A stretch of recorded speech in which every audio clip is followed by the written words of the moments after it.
Name is Stjernstrom, and I'm a consultant to Kawasaki Racing, all racing, including Team Green and our pro motocross racing. Been doing that for the last 6 years. Prior to this, I was, we're talking about the James Stewart 125, the 2004 model, where he won the championship both in Supercross and Motocross that year. I was team manager at that time of the Kawasaki racing team. At that time, we had just, Ricky Carmichael had just left our program, but we knew that James Stewart was going to be phenomenal. It was kind of interesting because, you know, I had gone to a lot of amateur races at that time through our Team Green program and had watched James grow from a mini bike rider up to a 125 rider and knew what kind of talent he had. We knew that he wasn't ready for 250 for the premier class, but he was going to have some dominant time in the 125 class, which he did. I think now I look back and I see we had Ricky Carmichael, we had James Stewart, and then later Villopoto, and now Tomac. I mean, how fortunate we were to have guys that were so dominant in the sport. And I think even now when I look back, I think how great those guys were and how hard it is to find riders or to have riders at that capability. It's very, very difficult, but we were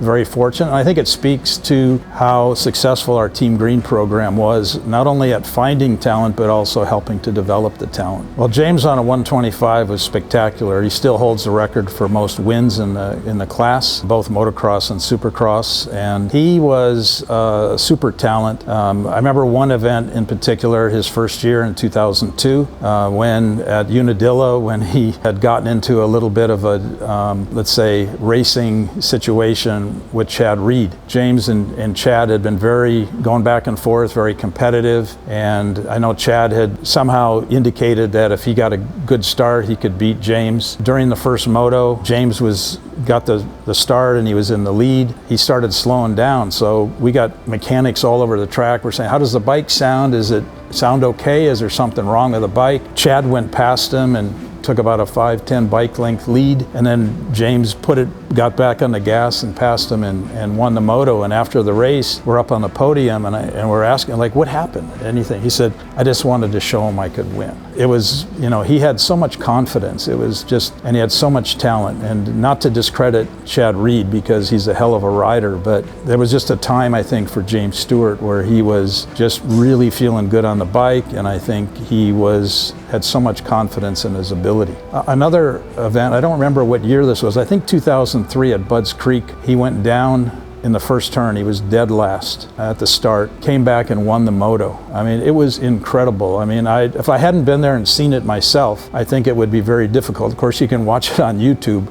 He was passing 4 or 5 riders in a turn and ended up winning, I think, with maybe 2 laps to go. I actually passed Ivan Tedesco on Yamaha 250F with a couple laps to go and won the race by maybe 5 seconds or something. But it was, to watch something like that happen was incredible to see.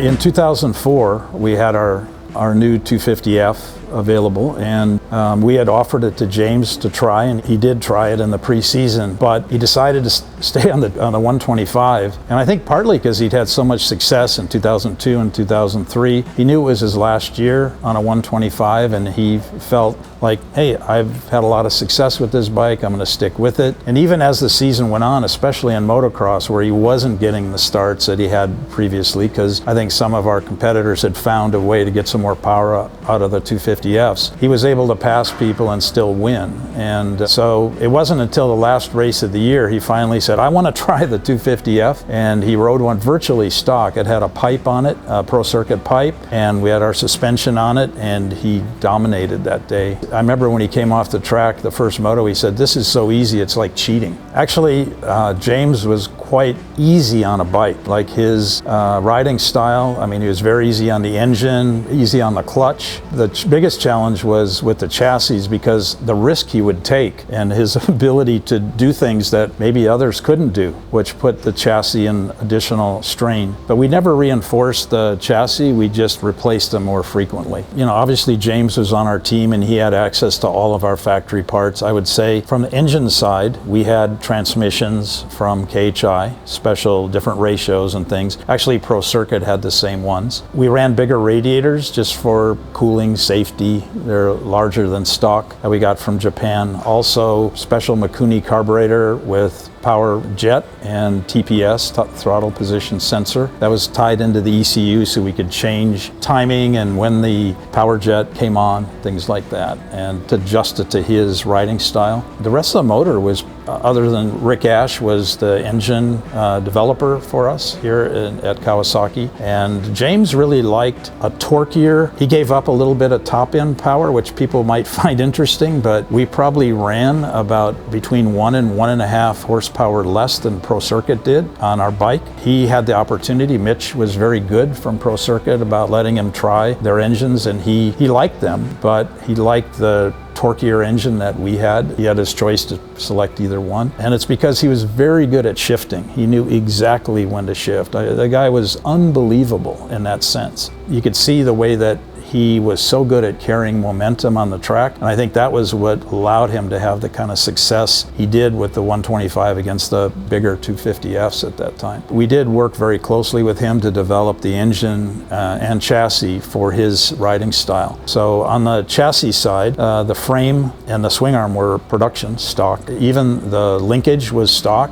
but the pull rod length was different a little bit just to suit his, his style, his ride height and things like that. Forks were factory KYB gas forks, which if you talk to Ricky Carmichael or James Stewart, they might say that might have been the best fork they ever rode on. Intricate fork with a lot of parts in it. Took probably twice as long to rebuild because of how many parts, but it was a very good fork. So he had that. In Supercross, he couldn't run that fork because of the production rule of the claiming rule in Supercross. So we had a KYB kit fork that he raced and shock. He had all the other factory parts, the titanium hardware, the factory wheels, triple clamps, everything was available to him. In addition, he used the tie axles and the swing arm pivot. This bike at the time was state of the art as far as the technology that was available to us. Today, obviously, with electronics, which has been advancing quite quickly, and I think that's the key for modern bikes is electronics.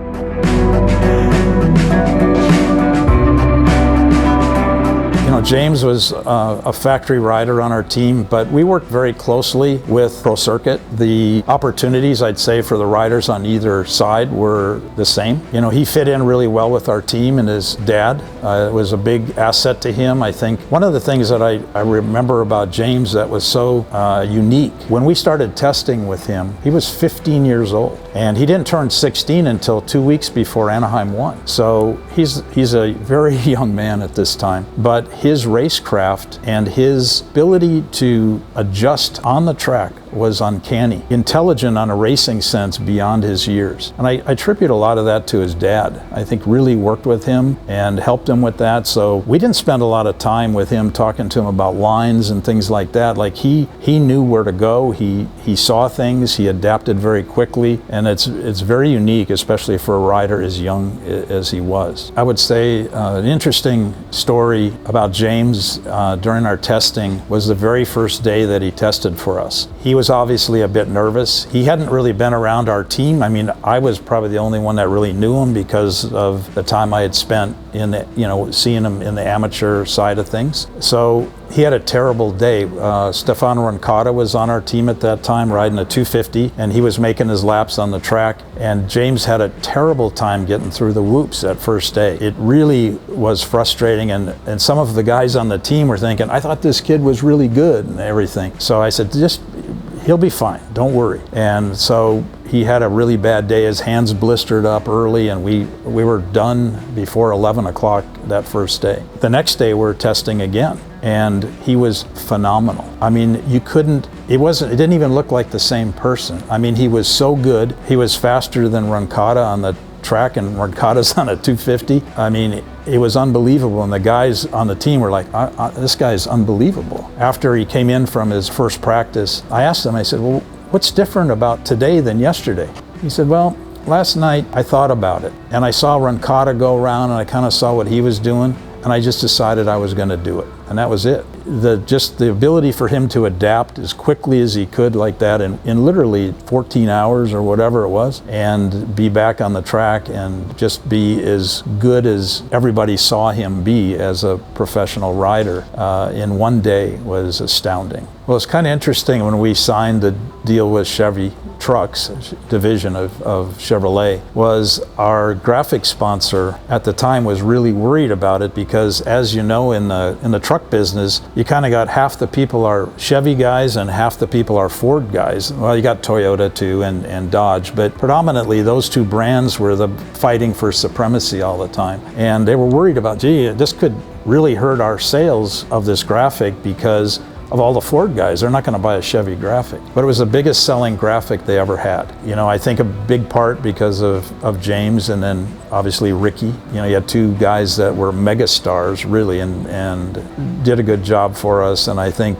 we worked really hard with Chevy to make that graphic that kind of bright, almost international orange, or that bright kind of yellow goldy color, so that it really stood out. And at first they didn't like it, and then I said, well, you can see it, you know, and I think that was the cool thing. And they warmed up to it, and they let us do it because their graphic was much darker. If you look at the very first year we had the Chevy graphic, it was gold and black and you could barely even see it. But once we used this color, very prominent, and they actually adapted it for other racing programs. And I think what's important about James is, you know, the bike was good, but James was great. And I think you put the two together, and I think that really is what led to his success. I mean, we worked really hard for him, but he was so talented, and maybe one of the best, if not the best, 125 rider ever. I think from the standpoint of the level of talent that he had and the success, he was